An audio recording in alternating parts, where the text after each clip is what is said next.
कौना देवता के गढ़ल संवारल हऊ हमरा खातिर जमीला उतारल हऊ तोहर खियाब कैले दीवाना ये जाना बड़ू अनमोल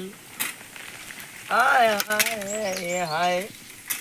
बड़ू अनमोल ऐसन खजाना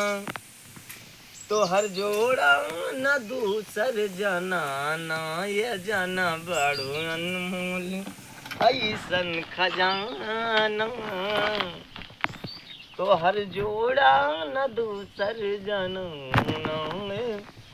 कौना देवता के गढ़ल संवारल हऊ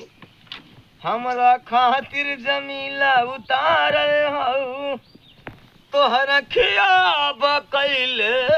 दीवाना ये जाना बड़ू अनमोल हाय हाय हाय ये बड़ू अनमोल ऐसन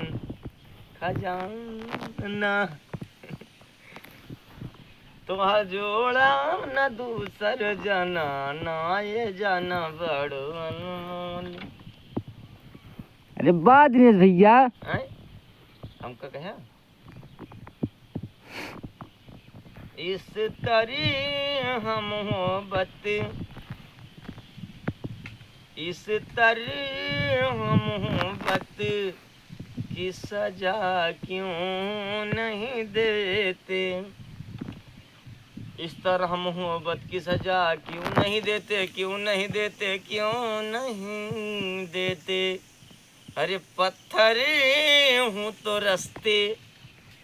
से हटा क्यों नहीं देते पत्थरी से हटा हवा हमारा जगह से नौकरी करे मच्छर फेंके वाली दवाई मच्छर वाला